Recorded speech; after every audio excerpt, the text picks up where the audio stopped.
आइए कथा को मैं आगे के लिए बढ़ा रहा हूँ। इस ब्राह्मण ने अपनी पत्नी और पुत्र को घर से बाहर कर दिया।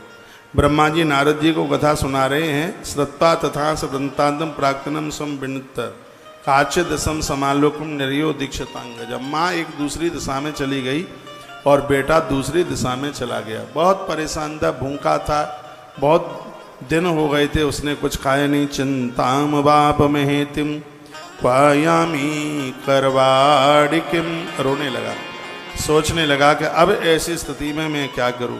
मैंने अपने माँ की बात नहीं मानी। मेरी माँ इतना ध्यान मेरे ऊपर देती थी, मैं क्या करूं। मेरी माता सूर्योदय के पहले ही मुझे मिष्टान दिया करती थी। माताएं जितना खिलाने पिलाने में ध्यान रखती हैं, दूसरा कभी नहीं रख सकता। अब ध्यान करता है कि सूर्य बाद में निकलता था, सदा अभ्युदते भानु, पर सूर्य में मिष्ट भोजनम, सूर्य बाद में निकलता था, उससे पहले मेरी माँ मेरे लिए मिष्टान बना करके तैयार कर देती थी। उस माँ की बहनें बात मानी नहीं। अब किससे मैं मांगूं, मेरी माता तो यहाँ है नहीं। ब्रह्मा जी बोले नारद, इस प्रकार से अनेक प्रकार की बातें सोचता हुआ वो एक वृक्ष के नीचे जाकर के बैठ गया। अतदीनम तरुर्मूले भानुरस्तांचलम गतः, श्लोक नंबर 8। तो सूर्य अस्तांचल की तरफ चले गए थे और भूखा था, कुछ खाने को उसको मिला नहीं। एतस्मिन् नैव समय कच्चिन् महेश्वरः नरा, उसी समय पर कुछ लोग भगवान महादेव की पूजा के लिए उस रास्ते से निकले। वर्णन है कि शिवरात्रि वो उपस्थित है, उस दिन शिवरात्रि का दिन पड़ गया था। लोग भगवान महादेव के मंदिर में पूजा करने के लिए जा रहे थे। उस दिन शिवरात्रि का व्रत करते हुए शिव भक्त नाना प्रकार के महादिव्य पदार्थ लेकर शिव पूजा की सामग्री लेते हुए और शंकर जी के मंदिर की तरफ जा रहे थे। और इसने उनको जाते हुए देख लिया। पकवान गंधमाग्राय, अन्न की गंध इसकी नाक तक आ गई। यज्ञ दत्तात्मजनो ध्वजा, यज्ञ दत्त का आत्मज यानी उसका पुत्र, पितृयुक्तो मातृना क्षुदिता सह तवन्नगात, माँ से विहीन, पिता से विहीन यह बालक उन लोगों के पीछे पीछे चल लिया, महादेव के मंदिर तक पहुंच गया। अब देखिए कथा कितनी विशेष है। शिवरात्रि पड़ी थी, वह लोग 4 पहर की पूजा करने के लिए आए थे। मैंने बहुत बार कहा है कि मंदिर में पूजा होती है और आप मंदिर तक पहुंच नहीं पाते हैं। बाहर से आपने पूजा का दर्शन कर लिया तो भी उसका फल मिलता है। आपने ध्वजा का दर्शन कर लिया तो भी फल मिलता है। ध्वजा और गुम्मट के ऊपर लगे हुए कलशों का आपने दर्शन कर लिया है तो भी उसका फल मिलता है। एक बात और निवेदन करूंगा, मंदिर के कपाट का दर्शन कर लिया, किवाड़ का दर्शन कर लिया है तो भी उसके दर्शन का फल मिलता है। ये बहुत अद्भुत बात है। कभी कभी ऐसा होता है ना, हम मंदिर में जाते हैं तो किवाड़ बंद हो जाते हैं, कपाट बंद हो जाते हैं, तो ग्रंथ कहता है आप वहां तक पहुंच गए, तुम भगवान को नहीं देख पाए लेकिन भगवान ने आपको देख लिया है। आपने यदि इस मंदिर के कपाट का दर्शन, ध्वजा का दर्शन और कलश का दर्शन कर लिया है तो भी आपको मंदिर दर्शन का ही फल प्राप्त हुआ है। वहाँ पूजा हो रही है। बद्रीनाथ जाते हैं, बहुत लंबी लाइन होती है और अंदर तक लोग पहुँच नहीं पाते हैं, दूर से भी भगवान की पूजा हो रही है, उसका दर्शन कर लिया। आरती का भारी महत्व, आप मंदिर में पहुंच गए, आरती का समय हो रहा है, यदि आपके पास टाइम है तो मंदिर की आरती छोड़ करके मन जाइए, क्योंकि आरती का दर्शन करने से हमारी अलाय बलाएं सगरी समाप्त हो जाती हैं। आरती की इतनी बड़ी महिमा है। आरती, मंदिर की आरती बड़ी विशेष होती है। तो यहाँ वर्णन किया गया है कि वह उन लोगों के पीछे पीछे चलता हुआ और वह मंदिर के पास तक पहुंच गया। वो लोग पूजा कर रहे थे, ये देहली पर बैठ करके गुड़ रिधि उस पूरी पूजा का दर्शन करता रहा। वहीं बैठा बैठा वह पूजा का दर्शन करता रहा। इन लोगों ने 4 पैर की पूजा करी और फल चढ़ाए, मिष्टान चढ़ाए, मिठाइयाँ चढ़ाई और सुबह के समय पर उनको नींद लग गई और वो लोग मंदिर में ही सो गए। अब ये तो भूख से बहुत ज़्यादा व्याकुल था। ये पाम दबाता हुआ और अंदर गया, दिया टिमटिमा रहा था तो वस्तु दिखाई नहीं दे रही थी। इसने अपना कपड़ा फाड़ दिया और दिए के ऊपर जैसे ही लगा तो उसमें से एकदम लौ प्रकट हुई। जैसी लौ प्रकाश रोशनी प्रकट हुआ कि उसको कुछ मिष्टान चढ़े हुए दिखाई दे गए। इसने दोनों हाथों से उस मिष्टान को भर लिया। चोर को तो पामी कहाँ होते हैं, और खाने पीने की चीज़ें लेकर के जैसे ही उसने भागने की कोशिश करी वहाँ से, ततः पकवान मादाय त्वरितम गच्छतो वही, जब वो भागने की कोशिश करता है तुरंत, तो तस्य पाद तला आघात, उसी समय उसके पाम का स्पर्श आघात किसी सोते हुए व्यक्ति से हो गया और तत्काल वो व्यक्ति जागा और मंदिर में वो चिल्लाने लगा, पुरुषोत्तम को ब्रह्मोद्यता, सो रहा था, सोता हुआ जाग गया और बड़ी जोर से वह चिल्लाया और कहने लगा, कोप्यम कोप्यम त्वार अन्नो गृहताम गृहताम असौ। इस अंधियारी रात्रि में मंदिर में चोर आ गया है। और वो बड़ी जोर से चिल्लाया, मंदिर में चोर है। और जैसे उसने कहा कि मंदिर में चोर है, तो सब लोग उस मंदिर में सोने वाले जो लोग थे वो सब के सब खड़े हो गए और ये यज्ञदत्त दीक्षित का बेटा गुड़निधि उनके हाथों आ गया। लोगों ने लाठियां उठाई और इसके पीठ के ऊपर इतनी जोर से बरसाई कि महादेव के मंदिर में ही इसकी मृत्यु हो गई।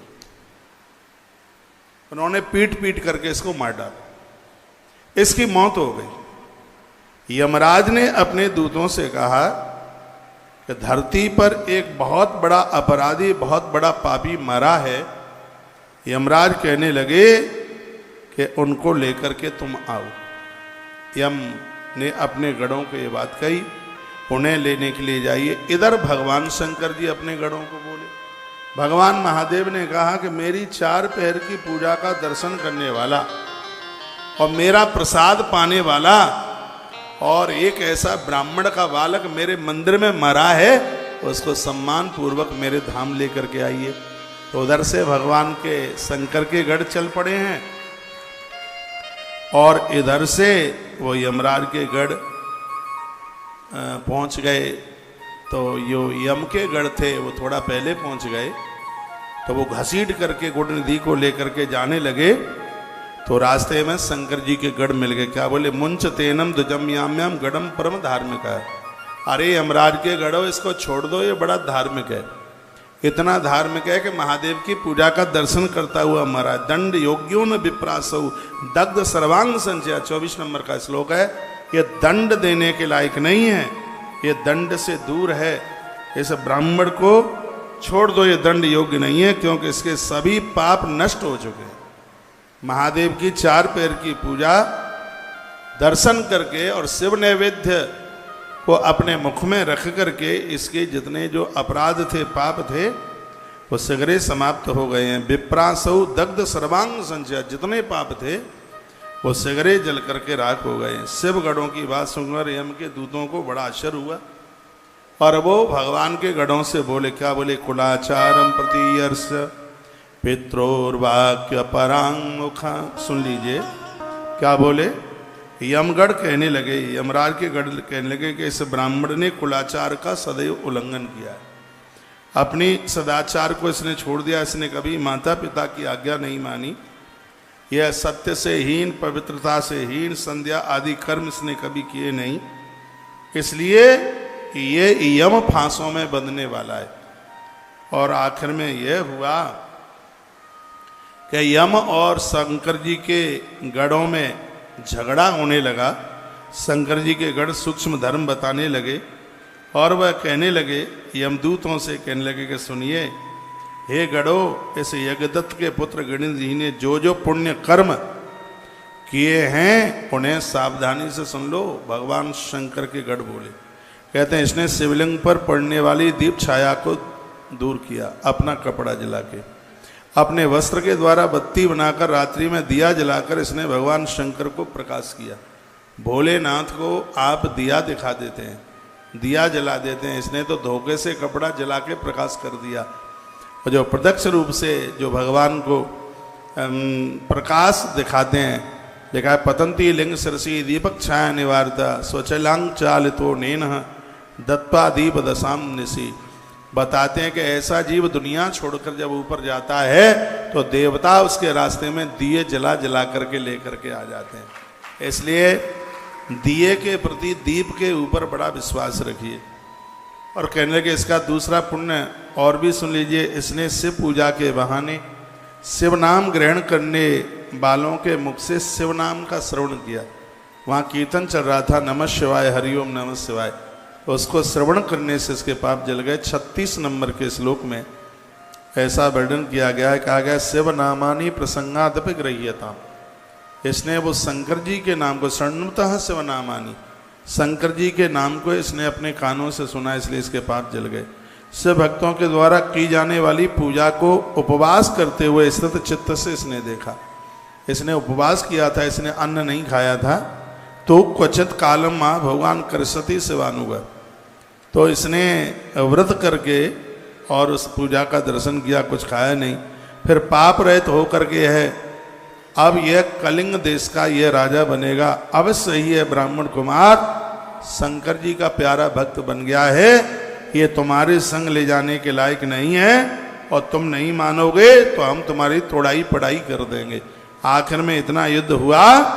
बताते हैं कि भगवान शंकर के गढ़ों ने खूब यमराज के दूतों की ठुकाई और पिटाई करी, और वह गुड़ नदी को छोड़ छाड़ करके धर्मराज के पास में जाकर के पहुंच गए, और धर्मराज से जाकर के शिकायत करी, कहा ऐसी ऐसी बात है, भारी मार पड़ी है, तुमने भेज दिया, हम लेने के लिए गए तो शंकर के वहां पर गढ़ आ गए, उन्होंने बहुत ठोकाई पिटाई हमारी करी है। धर्मराज ने कहा तुमने गलती कर दी, और आज मैं तुम्हें सूची पत्र बनाए देता हूं, इन लोगों को लेने के लिए कभी भी मन जाना, उनके ऊपर तुम्हारा अधिकार नहीं है। अब ये बात थोड़ी ध्यान से सुन लीजिएगा। यमराज के दरवाजे पर कौन कौन नहीं जाएंगे, ये धर्मराज ही स्वयं बता रहे हैं। सर्वे शृणुत मद्वाक्यम सावधान तया गड़ा, श्लोक नंबर 43। धर्मराज ने कहा कि सावधान पूर्वक होकर मेरी बात को सुन लीजिएगा। तदैव प्रीत्याह कुर्ताः माँ आसन पुरः सनम, आसन पर बैठकर देवी देवताओं का यजन करने वाले जो लोग हैं, भजन करते हैं, नाम जप करते हैं, उन्हें प्रणाम करके आ जाना, उन्हें यहाँ लेके आना मत। ये त्रिपुंड धरा लोके विभूत्या सत्यागढ़, जो माथे पर त्रिपुंड चंदन धारण करते हैं वो प्रणाम करने के लायक हैं, उनको यहाँ लाने की जरूरत नहीं है। उद्वलन कराहा, यही विभूत्या सत्यागढ़, ते सर्वे परहर्तव्या नानितव्या कदाचन, शिव भेष तया लोके येन केनापि हेतुना, ते सर्वे परहर्त्याया नानितव्या कदाचन। बड़ी सुंदर सुंदर बातों का वर्णन कर दिया गया है। कहा जिसने साधु का भेष बना लिया है, जिसने शिव भक्त का भेष बना लिया है, उन्हें प्रणाम करके आ जाना, उन्हें यहाँ लाने की जरूरत नहीं है। ये रुद्राक्ष धरा लोके, जो रुद्राक्ष, यहाँ से पुराण की कथा है इसलिए रुद्राक्ष शब्द लिखा है। यहाँ पर आप तुलसी भी जोड़ सकते हो, पद्म पुराण में तुलसी की बात कही गई है। जो गले में रुद्राक्ष और तुलसी धारण करते हैं, ऐसे लोगों को यम के दूत प्रणाम करके चले जाते हैं, उनको स्पर्श तक नहीं कर पाते। गरुड़ पुराण में यहाँ तक लिखा है कि घर में तुलसी का होना इसलिए जरूरी है। घर में किसी वृद्ध की मृत्यु हुई है, उसको नीचे लिटा दिया और बगल में तुलसी का गरुआ रख दिया गया है, तुलसी का गमला रख दिया गया, उसकी छाया मरने वाले व्यक्ति के ऊपर पड़ गई। दरवाजे पर आए हुए, द्वार पर आए हुए यमराज के गढ़ लौट करके चले जाते हैं, उस घर में प्रवेश नहीं कर पाते। यह है तुलसी की बहुत बड़ी महिमा है, ये तुलसी का बहुत बड़ा मातम है। प्राण न निकले हों उससे पहले, सालग्राम, क्यों प्राण निकल जाएंगे फिर तो सूतक लग जाएगा ना, प्राण न निकले हों उससे पहले सालग्राम की बटुलिया, गरुड़ पुराण में लिखा है, सालग्राम भगवान की बटुलिया उस व्यक्ति, मरणासन व्यक्ति के पास लाके रख दीजिएगा। 5-7 तुलसी की पत्ती गंगाजल में डालकर उसके मुख में डाल दीजिए। सिर के ऊपर तुलसी का गरुआ गमला रख दीजिए, उसकी परछाई मरने वाले व्यक्ति के ऊपर पड़े, तो इससे यमराज के दूत वहां आएंगे नहीं, यमराज के दूत चले जाएंगे और भगवान नारायण के पार्षदों का आगमन वहां होगा। जीव बड़े आदर और मान के साथ, आनंद के साथ में यात्रा करेगा। तो जिस माई बाप ने सब कुछ अपना दे दिया है आप बच्चों को, तो उनके मृत्यु काल में इतना तो जरूर कर देना। आपके गले में तुलसी है, रुद्राक्ष है, अपने वृद्धों को बोल रहा हूं, अपने बच्चों को बोल के जाना, कहना बेटा रुपया पैसा मकान दुकान तो सब तुम्हारा हो ही गया है, हमारे गले में पड़े हुए रुद्राक्ष और तुलसी को मत उतारना, ये तो अंत तक शमशान घाट तक चिता में भी हमारे साथ ही जल जाए। उनको बिल्कुल भी उतारिएगा नहीं, बिल्कुल भी ना उतारें। तो धर्मराज बड़ी सुंदर सी ये बातें कहने लगे। जटा धारण करने वाले उन महापुरुषों को मत छेड़ना, उन्हें छोड़ देना, मेरे पास कदापि मत लाना। जो जीविका के निमित्त भले ही शिव वेश धारण किए हुए हैं, उनको भी तुम छोड़ देना। जो दम अथवा छल से बिल्कुल परे हैं, छल कपट नहीं है, उनको भी मेरे यहाँ मत लाना। इस प्रकार से यमराज ने अपने दूतों को समझाया और ब्रह्मा जी कहने लगे कि शिव के पार्षदों ने उस ब्राह्मण को यमदूतों से छुड़ा लिया और उसे ले करके, और वो कहाँ पहुँचे, उसे ले करके वो रुद्रलोक में भगवान शंकर के पास लेकर के पहुँच गए। बोली शंकर भगवान की जय हो, आज के आनंद की जय हो, जय जय श्री राधे, जय जय श्री राधे, श्री राधे। भगवान शंकर ने आते हुए उस ब्राह्मण बालक को देखा, भोलेनाथ ने उसको अपने कंठ से लगा लिया और उसको अपना प्रमुख गढ़ बना दिया। भगवान शिव के चरणों में वो बहुत लंबे समय तक रहा। कलिंग देश के राजा का फिर वह पुत्र बन करके आया। लिखाएं वर्णन किया गया, नान्यम धर्म समझानाति दुर्दमो भूपतिर्दमा। तो दुर्दम का बेटा दम नाम का राजकुमार ये बन के आया। शिवालयेषु सर्वेषु दीपदाना धृते ध्वजा। यहाँ एक बड़ी अच्छी बात कही है। वो बात यह है कि जितने भी टूटे फूटे जो मंदिर थे, इस बच्चे ने सबका जीर्णोद्धार कराया। जन्म से ही महादेव की सेवा में लग गया। दो बातें यहाँ मैं बोल रहा हूँ। नया मंदिर बनाने का भारी महत्व है, लेकिन मंदिर का जीर्णोद्धार कराना, ये नए मंदिर को बनाने से भी इसकी महिमा ज़्यादा है। मंदिर का जीर्णोद्धार कराया जाए। आप भाग्यशाली हैं, आपके गली और मोहल्ले में, आपके शहर बाजार गांव में मंदिर हों। मंदिरों में दिखाई नहीं दे रहा है, मंदिरों का जीर्णोद्धार कराएं, घंटे लगवाएं, ध्वजाएं लगवाएं, लिपाई पुताई करवाएं। इधर देखिए, प्रसाद अभी नहीं मिलेगा, आरती के बाद मिलेगा।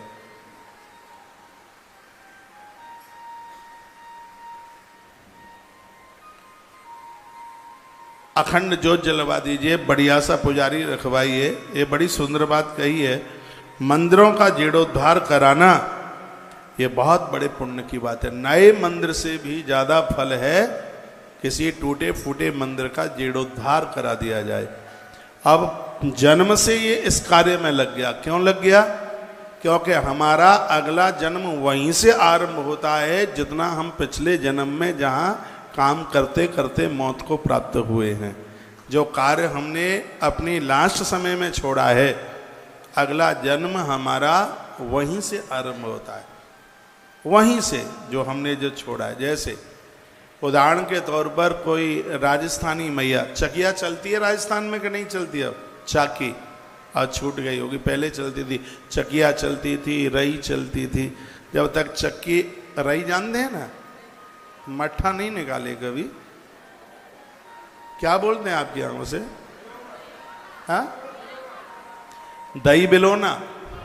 चकिया चलती यूं ऐसे। जब तक ये सब चीजें चलती रही तब तक बच्चे घर में ही जन्म लेते रहे। जब से बिलोना और चकिया दोनों छूटी तब से बच्चों की जन्मभूमि हॉस्पिटल हो गई। तभी से हुई है विशेष रूप से, क्योंकि ये काम कुछ ऐसे थे जो बॉडी को एकदम ऐसे लचीला कर देते। जब से ये सब चीज़ छूटा है, इतना दर्द है, पीड़ा है, कमर बिल्कुल तीर कमान की तरह हो गई है। दर्द इतना होता है, इतना दुखता है, ज़मीन पर बैठ नहीं पाते हैं, चाय चाची संग नहीं छोड़ती है। क्या किया जाए, बड़ी बड़ी आफतें उठा उठा करके पोटला बांध बांध करके लटका रखे। इतना बेकार जीवन ऐसा, कितना सुंदर सा जीवन। कितनी आपकी पुरानी फोटो देखी जाए तो ऐसा लगता था कि राधा रानी की छोटी बहन है कोई। इतना सब बढ़िया लगता था, इतना अच्छा लगता था। सब उठ पटांग खा पी करके उल्टा पुल्टा टाइम सब खत्म करके इतनी बीमारियां ले रखी हैं। हे भगवान, पता नहीं आप अपने आप से इतनी दुश्मनी क्यों करते हैं। ऐसा बिल्कुल मत कीजिए। घर के काम कुछ करते धरते रहिए और सुबह शाम थोड़ा घूमते रहिए, चलते रहिए, अपने घर के काम करते रहिए, कपड़े धोते रहिए। और घर में भी अभी सिलबट्टा हो, आनंद हो जाएगा, सिललुड़िया हो, ये सब चीज़ें होती रहेंगी। आप कहोगे कौन से ज़माने की बात करते हैं। मैं उस ज़माने को फिर देखना चाहता हूँ जिसमें सब लोग स्वस्थ, उस ज़माने में अस्पताल नहीं मंदिर होते थे। लेकिन अब तो मंदिर तो चले गए महाराज, बड़े से बड़े हॉस्पिटल बनते हुए जा रहे हैं। एक बार जयकारा लगाइए, बोलो कृष्ण कन्हैया लाल की जय श्री हनुमान जी महाराज की जय हो। तो आपने देखा होगा माताएं 5-5 सेर पीसती थी, अकेली मैया 5 किलो आटा पीसती थी। दीदी आपने भी पीसा है 5 सेर? हाँ, ये कंचन बहन दादी बोलती है हमारी अम्मा 5 सेर पीसती थी। मेरी भी अम्मा पीसती थी 5-7 सेर। हाँ, हमने तो ज़्यादा अम्मा को देखा नहीं, पर वो पीसती थी। पहले चकियाँ घर में चाकी चलती थी। तो मैं तो बात ये बोल रहा हूँ कि कोई माँ पीसते पीसते, बैठने को जगह बिल्कुल नहीं है, काफ़ी श्रोता बाद में चले जाते हैं, थोड़ा थोड़ा आगे आ जाइए। आपके बीच में जहाँ भी कहीं गैप है उसको गैप को दूर कर दीजिए और आगे आ जाएं, बस आगे की बाउंड्री सुरक्षित बनी रहे। आ जाइए, थोड़ा थोड़ा और आइए, और आइए। अभी तो कथा शुरू हुई है, अभी तो चलेगी और बहुत आनंद आवेगा। आज कैलाशपति की कथा, कैलाश महिमा आप सुनेंगे। आप बड़े अच्छे श्रोता हैं, बड़े समझदार हैं, मेरी बात मान लेते हैं, इसलिए आपके लिए ताली भी बजा रहा हूँ। और आ जाओ, थोड़ा थोड़ा और आ जाओ। अब लगाओ जयकारा जोर से, खाटू श्याम मंदिर तक जयकारा पहुंच जाए। बोलिए श्याम बाबा की जय हो, बालाजी महाराज की जय हो। जय जय श्री राधे श्री राधे श्री राधे श्याम। जैसे एक माँ पीसते पीसते सो जाए तो एकदम जगेगी तो वह पीसना ही शुरू कर देगी। उसी प्रकार से जो काम करते करते जीव मौत को प्राप्त होता है, द्वारा जन्म लेता है, तो वहीं से शुरू कर देता है जिन कामों को करते करते वो मृत्यु को प्राप्त हुआ था। अरिंदमश्य तनया कलिंगाधिपतेर भूत, अरिंदम का बेटा दम इत विधानो भूत शिव सेवा परायण। यह भगवान शंकर की पूजा देखते देखते मौत को प्राप्त हुआ था। भगवान शंकर का प्रसाद पाकर मृत्यु को प्राप्त हुआ था। इसलिए यह जन्म से ही भगवान शंकर का परम भक्त बन गया। आप देखते हैं बहुत लोग जन्म से डाकू बन जाते हैं और बहुत लोग जन्म से भगवान के भक्त बन जाते हैं। जो भक्ति करते करते मौत को प्राप्त हुए हैं, सत्संग करते हुए भगवान का चिंतन करते करते मृत्यु को प्राप्त हुए हैं, तो उनका जीवन वहीं से आरंभ होता है। और जो खुरापाती करते करते मरे हैं तो वहीं से वो अपने कुकर्म गलत कामों से उनकी जिंदगी शुरू हो जाती है। बेस कम कीजिए भाई। बालोपी सुसुभी साकम से भक्तिम चकार सा, ऐसा बालक राजकुमार दम हुआ जिसने छोटे बूढ़े और युवाओं को सबको भगवान के काम में जोड़ दिया। और यही भगवान के भक्त बनने का आनंद है। आप खुद तो ईश्वर से जुड़े ही हैं, अपनों को भी जोड़िए। जिनको जानकारी नहीं है, समझ नहीं है, उन्हें भी ऐसे जोड़ दीजिए प्रभु से जैसे एक दिया हजारों दियों को जला देता है। आप अकेले हजारों लोगों को भगवान का भक्त बना सकते हो। शिवालयेषु सर्वेषु दीपदानामृते ध्वजा, बहुत दान करता है, शिवालयों में दीप दान करता है। ग्रामाधीशान समायुह्य सर्वान् साविष्याश्रितान् इत्थ आज्ञापयामासा दीपादेयां शिवालय। इसने अपने पूरे राज्य में इस बात की उद्घोषणा कर दी है, सबके घर से महादेव के मंदिर में दिए जलाए जाएंगे। अब तो कोई ऐसा घर ही नहीं था जिस घर में से दिया भगवान शिव के मंदिर में जलने के लिए न जाता हो। वर्णन किया गया है कि इसके राज्य काल में लोग बड़े आनंद के साथ जीते रहे। था राजा तथा प्रजा। राजा अच्छा होगा तो प्रजा को आनंद होगा, घर का मुखिया अच्छा होगा तो घर के लोगों को बड़ा आनंद होगा। घर का मुखिया जिम्मेवार व्यक्ति बढ़िया होना चाहिए, ईमानदार होना चाहिए। घर का जो प्रमुख आदमी है उसका जीवन अपने लिए तो होता ही कहाँ है, दूसरों के लिए होता है। आप में भी ऐसे लोग बैठे होंगे जिनके पास, माइक खोलो, घर की जिम्मेवारी है, जिनके ऊपर एक बार जयकारा लगाओ, बोलो कृष्ण कन्हैया लाल की, श्री हनुमान जी महाराज की जय हो, आज के आनंद की जय हो, जय जय श्री राधे श्री राधे श्री राधे श्याम। भगवान शंकर के सिगरे मंदिरों का जीर्णोद्धार कर दिया और इसके राजकाल में सब आनंद में रहने लगे। समय आने पर इसकी मृत्यु हो गई। स्वयं भगवान महादेव धरती पर इसको लेने के लिए आए। बहुत लंबे समय तक महादेव के चरणों में रहा और समय आने पर ये महात्मा पुलस्त का नाती विश्रवा का बेटा बन करके आ गया। नाम हुआ वैश्रवण। पाद में कल्पे मम पुरा ब्रह्मणो मान सासुतात पुलस्ताद विश्रवा जग्गे तस वै श्रवण स्वतः। अध्याय नंबर है 19, श्लोक नंबर है पहला। 19 नंबर के अध्याय के प्रथम श्लोक में इसका परिचय दिया गया है। कहा गया तेने यमल का भुक्ता पुरी विश्वकर्ता कृता आराध्य त्र्यंबकम देव मत्योग्र तपसा पुरा। भगवान शंकर का परम भक्त ये रहा। अलकापुरी महादेव ने इसको दी थी।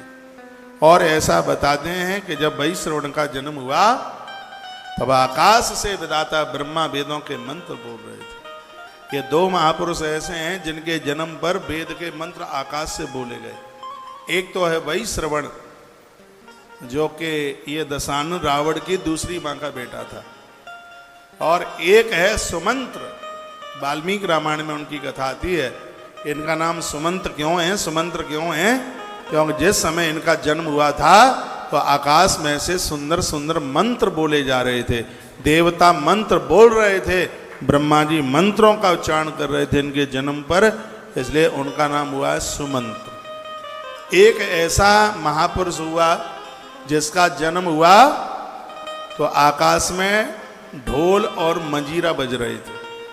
वो कौन है? वो उनका नाम है भगवान श्री कृष्ण के पिताजी वसुदेव जी महाराज। वसुदेव जी का जिस समय जन्म हुआ था तो इनके जन्म पर आकाश में देवता ढोल और मंजीरे बजा रहे थे, इसलिए इनका नाम हुआ है आनक दुंदुभी। संस्कृत में ढोल को कहते हैं आनक और मंजीरे को कहते हैं दुंदुभी संस्कृत में। इस संस्कृत का शब्द है आनक दुंदुभी, यानी ढोल और मंजीरा। वसुदेव जी का एक नाम आनक दुंदुभी क्यों है? इसलिए क्योंकि जब इनका जन्म हुआ था तब आकाश में ढोल और मंजीरे बज रहे थे। संस्कृत में ढोल मंजीरे को आनक दुंदुभी कहते, इसलिए उनका नाम आनक दुंदुभी हुआ। अब ये रहे वैश्रवण। ऐसा बताते हैं कि जिस समय इस बच्चे का जन्म हुआ उस समय आकाश ऊपर के लोकों में चहल पहल हो गई थी और कहा जा रहा था कि पुलस्त का नाती इतना अद्भुत हुआ है जिसके जन्म पर महादेव अति प्रसन्न हैं, जिन्होंने ऐसा सुंदर श्रवण किया। उस बच्चे का नाम वैश्रवण रख दिया गया है। विश्रवा जग्गे तस वैश्रवण स्वतः। वैश्रवा का पुत्र हुआ है। महात्मा वैश्रवा बड़े अच्छे महापुरुष थे, बहुत अच्छे महात्मा थे वैश्रवा। ऐसा बताते हैं कि राक्षसों ने एक चाल खेल दी। बहुत बड़ा तपस्वी महापुरुष था ये, बहुत बड़ा तपस्या, बहुत बड़ी तपस्या थी, बहुत बड़ा महापुरुष था, महात्मा था। और बताते हैं जैसा कि ग्रंथों में वर्णन है कि स्वर्ण के महल इन महात्मा के पास में थे। लालच इतना राक्षसों को हुआ, उन्होंने अपनी एक सोमाली नाम का राक्षस था और उसने अपनी बहन जिसको तैयार कर दिया, उसका नाम था केससी, और उसको तैयार कर दिया और कहा कि तू इस महात्मा के पास जा। संध्या का समय था, महात्मा यज्ञ करने के लिए जा रहे थे और इस साधु का नियम था कि यज्ञ करते समय इनसे जो भी कोई कुछ मांग लेता था तो ये मना नहीं करते। जैसे दानवीर कर्ण जिस समय सूर्य भगवान की आराधना करता और उस समय उससे जो भी कोई कुछ मांगे ये बंदा मना नहीं करता था, बिल्कुल ये उसका नियम था। माइक सही नहीं आज बिल्कुल। तो इसीलिए तो इंद्र ने उस समय का फायदा उठा लिया। देवराज इंद्र उसी समय कुंडल कवच मांगने के लिए आए, जिस समय तो वह सूर्य भगवान की पूजा कर रहा था। माता कुंती भी उसी समय आई। 5 बाण इसने दिए थे जो 5 पांडवों के लिए उसने रखे हुए थे। उस समय ये वो कुंती आई जिस समय वह सूर्य की पूजा कर रहा था। यही विश्रवा जो महात्मा है, से पुराण में इनकी कथा है, जिस समय यज्ञ करने को बैठते थे तो लोग इनसे मांगने के लिए आते थे, और एक निशाचरी ने मौका पाया और वो उसी समय जब याज्ञ के मंडप में जा रहे थे उसी समय आ गई। उसने कहा कि साधु हमें आपसे कुछ चाहिए, हम मांगने के लिए आए हैं। ऐसी ही प्रभु की कोई प्रेरणा लीला रही होगी और बिना सोचे समझे उन्होंने वचन दे दिया कि तू जो मांगेगी सो हम दे देंगे। इसने कहा कि मुझे अपनी गृहिणी बनाकर मुझे अपने से कुछ संतान दे दो।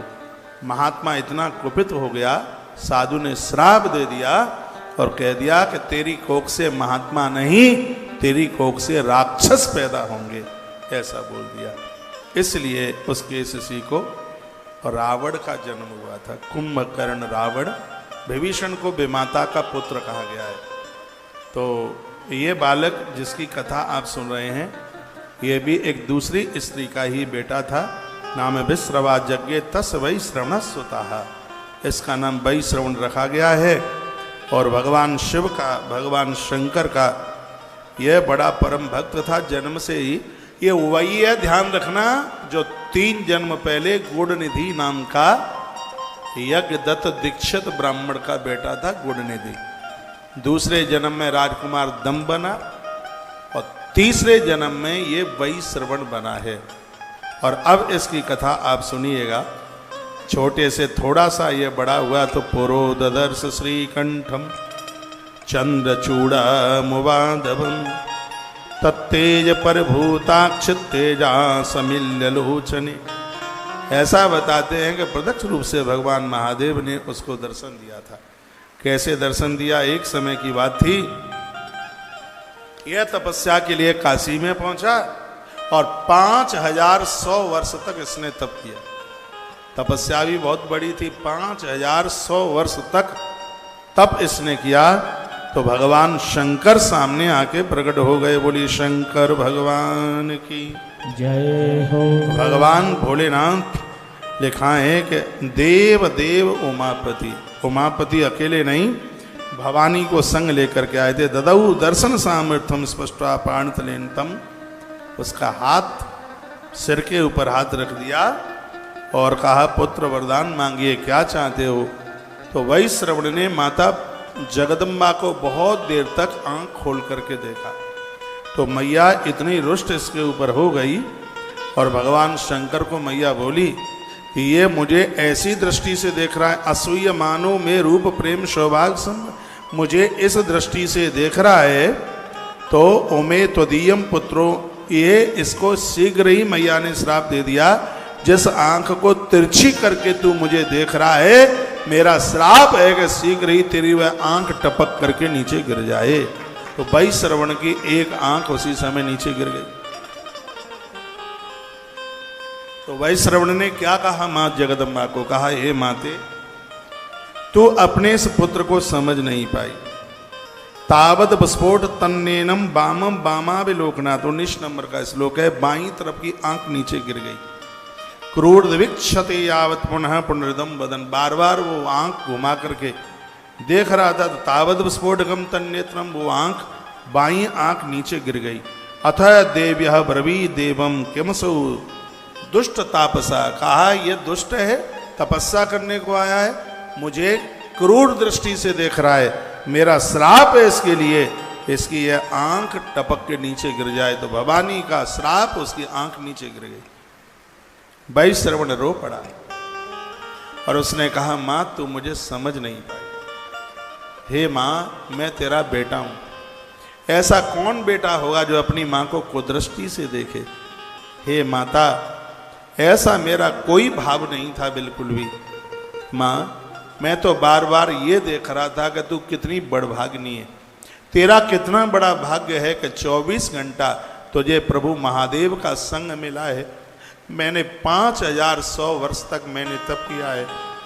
भोलेनाथ मुझे कुछ क्षणों के लिए दर्शन देने के लिए आए, लेकिन तू कितनी बड़भाग्नी है, तुझे हमेशा हमेशा के लिए भगवान शंकर का साथ मिल गया है। मैं तो तेरे उस भाग्य की सराहना, उस भाग्य की कल्पना कर रहा था, लेकिन मां तू मुझे समझ नहीं पाई और तूने मुझे ये श्राप दे दिया।